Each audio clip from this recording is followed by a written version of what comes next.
நீங்கள் பார்த்துக் கொண்டிருப்பது உங்கள் விஜய்.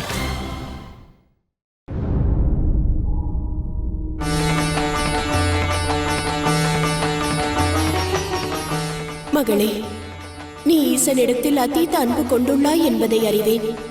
ஆனால் உனது இந்த நிலையைக் கண்டு என் மனமானது பதைக்கிறது மகளே.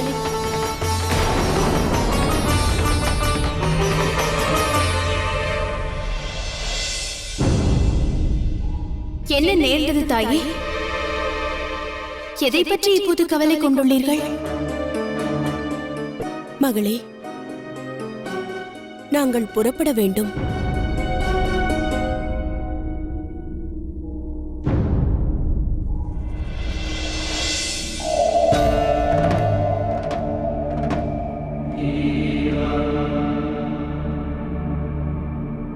தம்முடைய பெருந்தன்மை கண்டு பெருமகிழ்ச்சி அடைகிறேன். இல்லையெனில் ஈன்ற மகள் ஆரண்ய வாழ்க்கை வாழ்வதற்கு யார் அனுமதிப்பார்? இதில் கடினம் உள்ளது என்பதை நான் அறிவேன். அரண்மனையில் சுகபோகமாக வாழ்ந்த ஒரு ராஜகுமாரி இந்த வனத்தில் வாழ்கிறாள். ஆனால் இதில் ஒன்றை உணர வேண்டும். பரந்திருக்கும் இந்த இயற்கையில் தான் பார்வதி ஆட்சி செலுத்தவிருக்கிறாள். அகிலத்திற்கு ஆண்டாண்டு காலம் ஆசி வழங்க இருக்கிறாள். இவ்விடத்திலிருந்தே அவள் ஆட்சி நடத்துவாள். அகிலத்தின் நன்மைக்காக.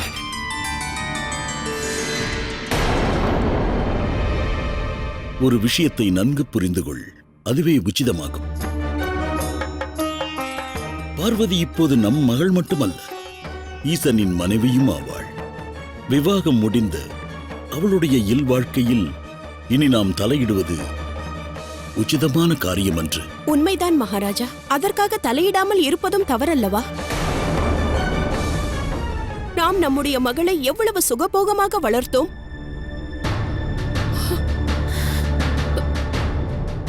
இங்கிருக்கின்ற இந்த வனாந்தரத்தில் வாழ வேண்டியவளா அவள்? இல்லை மகாராஜா, இது சரி என்று தோன்றவில்லை. நான் நமது பார்வதியை நம்மோடு அரண்மனை அழைத்து செல்ல எண்ணுகிறேன். ஆகட்டும் மகாராணி. ஆனால் மீண்டும் பார்வதி இவ்விடம் வர வேண்டும் அல்லவா? மகாராஜா, இதில் தமது விவாதம் எதுவும் தேவையில்லை. நமது புதல்வி நம்மிடத்தில் எதுவும் கூறாமல் இருக்கலாம். ஆனால் நான் அவளுடைய தாயாவேன். அவளுடைய மனநிலை என்னவாக இருக்கும் என்பதை அறிவேன். ஒருவேளை அவளுடைய வேதனைதான் என்னை அன்று உறக்கத்திலிருந்து எழுப்பியதோ? எவ்வாறாவது பார்வதியை நம்முடன் நாம் அழைத்துச் செல்ல வேண்டும். அதற்கு ஒரு வழி கூறுங்கள்.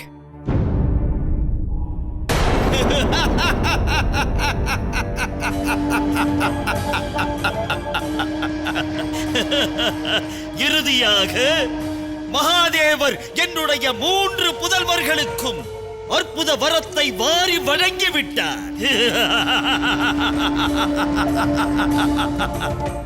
அதோடல்லாது நானும் என்னுடைய 3 புதல்வர்களின் மகத்தான காரியத்தை எண்ணி அளவிற்கு அதிக ஆனந்தம் கொண்டேன்.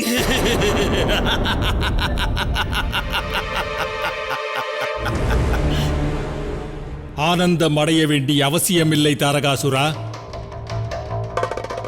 உன் புதல்வர்கள் அனுப்பியுள்ள செய்தியின் சாராம்சத்தை நீ முழுமையாக அறியவில்லை. அதர்மவாதி, அவ்வாறே உன்னை சுட்டிக் காட்டியுள்ளனர். விரோதி, அந்த எண்ணத்தையே வெளிப்படுத்தியுள்ளனர். உனது எச்செயலிலும் பங்கேற்க வேண்டும் என்ற எண்ணத்தை அவர்கள் அடியோடு தியாகம் செய்தனர். இருக்காது. அவ்வாறு நடைபெற விடமாட்டேன். அவ்வாறு நடக்கக்கூடாது.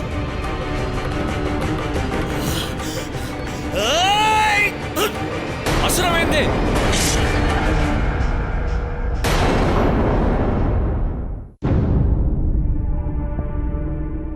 மகாதேவா, தம்மை தரிசித்ததில் யாம் மிகுந்த ஆனந்தம் கொண்டோம்.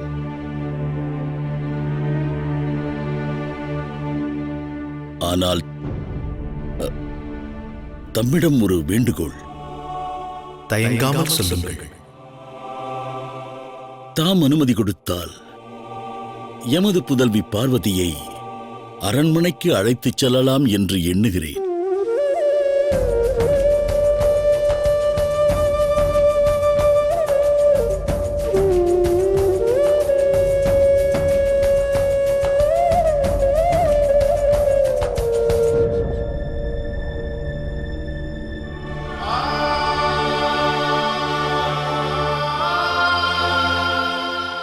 அவசியம் அழைத்துச் செல்லுங்கள்.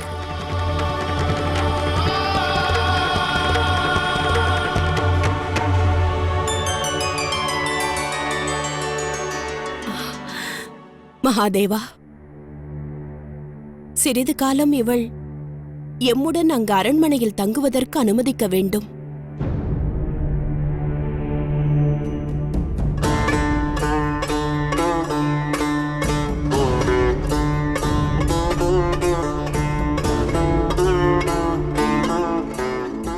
மகாதேவா, இதற்கு அனுமதி வழங்க ஏன் இவ்வளவு தாமதம்?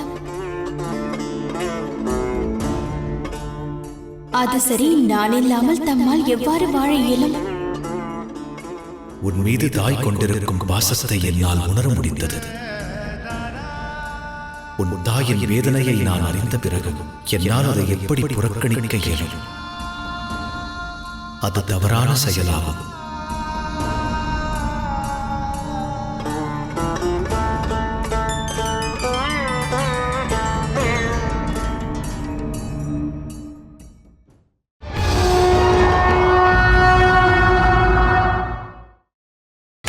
நீங்கள் பார்த்துக் கொண்டிருப்பது உங்கள் விஜய்.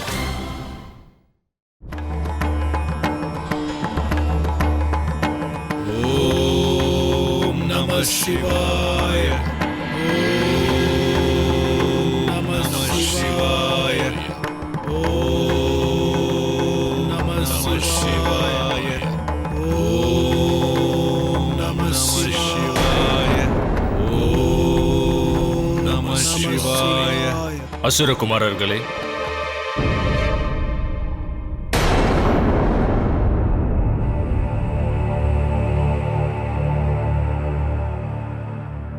தகவல் என்ன, கூறுங்கள். ஒருவேளை அசுரவேந்தர் ஏதேனும் தகவல் அனுப்பியிருக்கலாம். உண்மைதான். என்ன உள்ளது இதில்? அதை தாமே கண்டு கழியுங்கள்.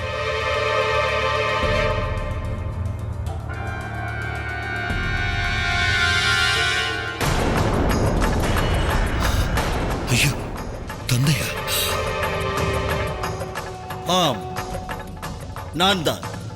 சிவன் வரத்தை எண்ணி ஆனந்தம் அடைகிறீர்களா?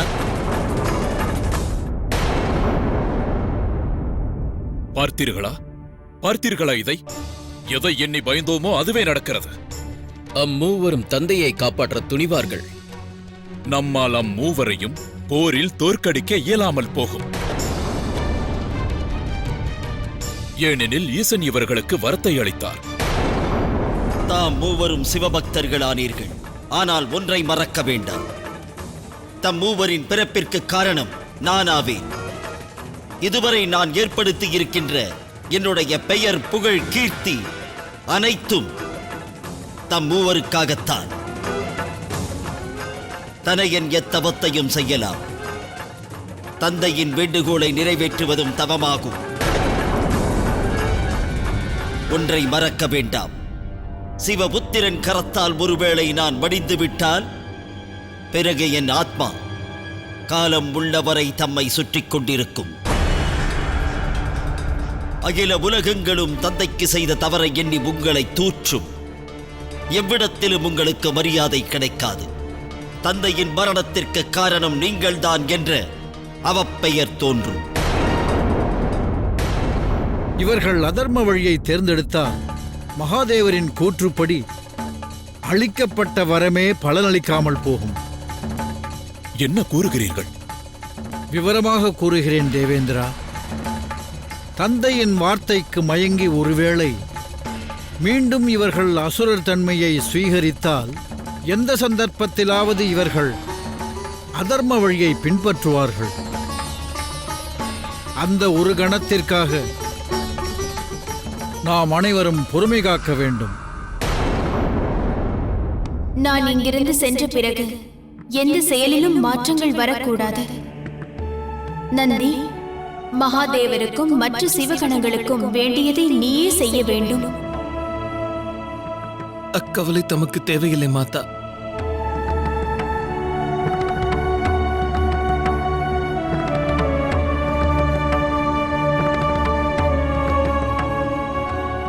இன்னொன்றையும் வேண்டுகிறேன். யாம் இங்கு இல்லாத பொழுது யாரும் ஆகாரத்தை தியாகம் செய்யக்கூடாது.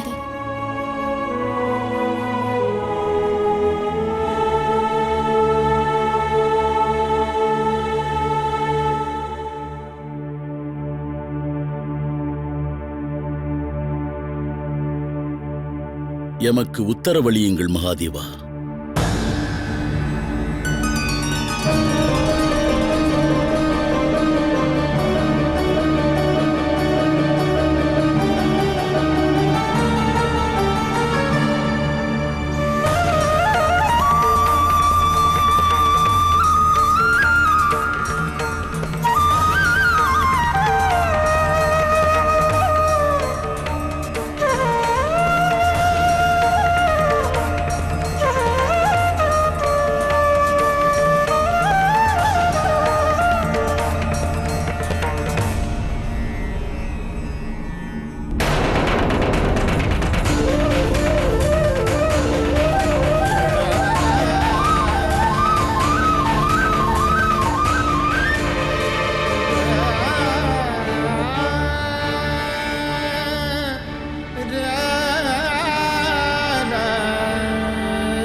எமக்கும் உத்தரவளியுங்கள் சுவாமி.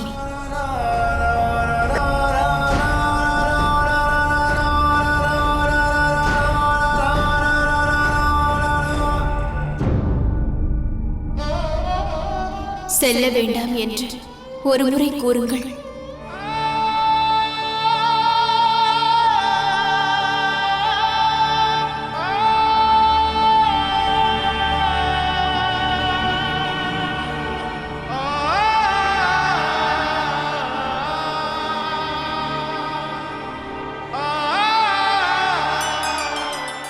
யாமின்றி தம்மால் வாழ இயலுமா? நான் இங்கிருந்து செல்வது தமக்கு வருத்தம் அளிக்கவில்லையா? இவ்வளவு விரைவாக நான் செல்வதற்கு எவ்வாறு தாம் அனுமதி அளித்தீர்கள்? சிறு வேதனையும் தம்மில் தோன்றவில்லையா?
இவ்விடம் விட்டு நீ செல்வது வேதனை அளிக்கிறது பார்வதி.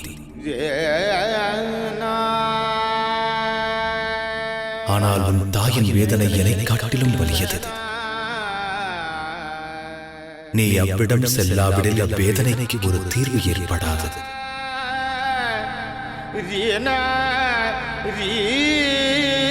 நீங்கள்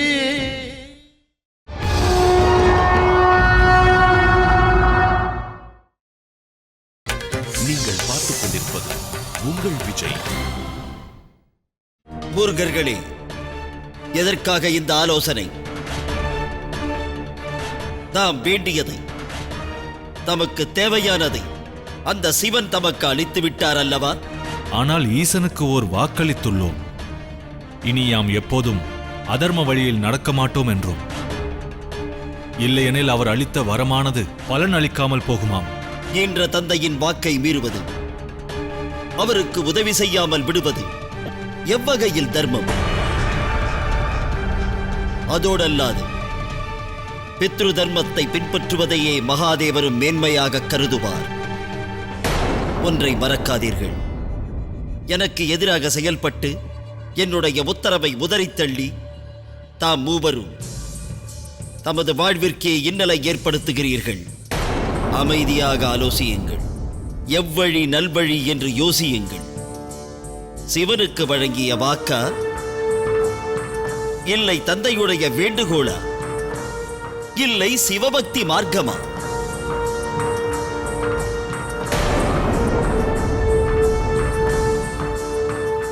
உத்தரவிடுங்கள் தந்தையே. யாம் என்ன செய்ய வேண்டும்?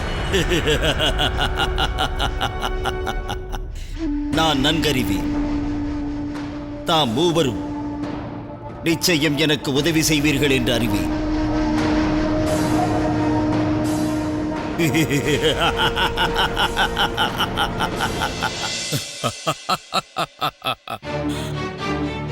இது முதல் முறையாக நடக்கும் சம்பவம். இன்று தாரகாசுரனும் நானும் ஒரே சமயத்தில் அளவிற்கு அதிகமாக மகிழ்வுற்றுள்ளோம். தாம் கூறியது உண்மைதான் பிரகஸ்பதி. அம்மூவரும் தந்தைக்கு உதவ முடிவெடுத்து விட்டனர். அசுரன் என்றும் அசுரனாகவே வாழ்வான்.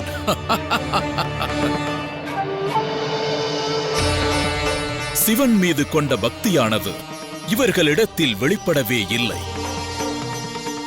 இனி ஏதேனும் ஒரு அதர்ம காரியத்தை இவர்கள் அவசியம் செய்வர். அதுவே இந்த 3 அசுரர்களும் அழிவதற்கு அடித்தளம் இட்டுவிடும்.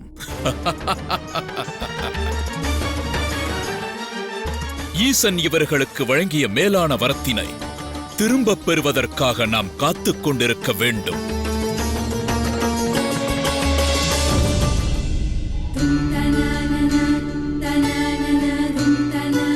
பார்வதி, பார்வதி, பார்வதி.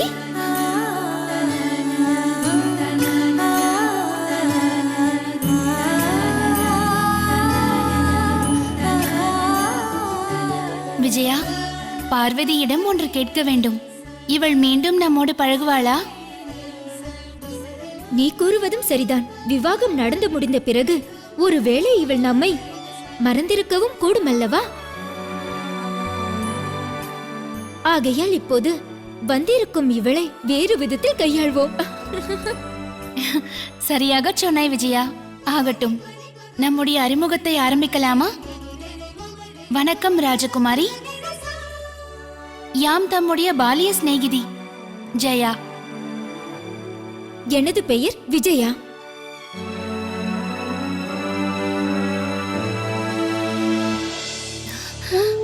ஒரு உண்மையை கூறுகிறோம்.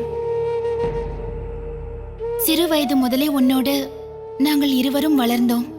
கவலை என்பதையே நாங்கள் அறியவில்லை. ஆனால் எம்மிருவருக்கும் உனது பிரிவு மாபெரும் வேதனையை தந்தது. எப்போது உன்னை மீண்டும் நாங்கள் சந்திப்போம் என்று எண்ணி இருந்தோம்.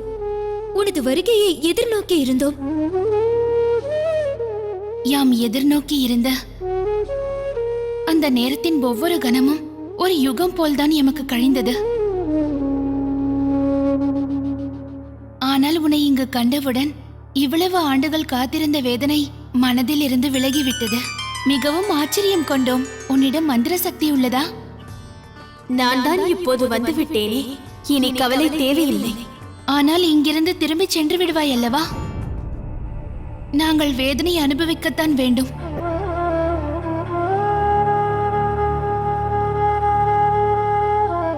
சரிதானே? இம்முறை எம்மை தாம் அனுமதிக்கும் வரை எங்கும் செல்ல மாட்டேன்.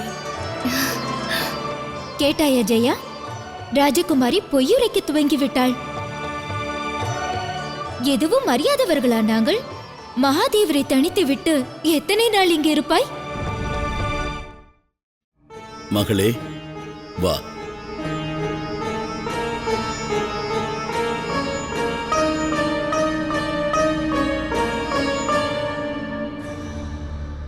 ஜெயா, விஜயா, தாம் இருவரும் பார்வதியை கண்ணும் கருத்துமாக கவனித்துக் கொள்ள வேண்டும். அவள் தேவைகளை நிறைவேற்ற வேண்டும். அவளுக்கு நிறைந்த ஓய்வை வழங்க வேண்டும். அவளது சுகபோகங்களில் எக்குறையும் ஏற்படக்கூடாது. கைலாயத்தில் அவள் அடைந்த இன்னல்களுக்கு அளவே இல்லை. ஆகையால் நாங்கள் பார்த்துக் கொள்கிறோம். தாங்கள் கவலை கொள்ளாமல் இருங்கள் அரசியே. நாங்கள் பார்வதியை நல்முறையில் கவனித்துக் கொள்வோம். அவளுக்கு எந்த இன்னலும் நேராது.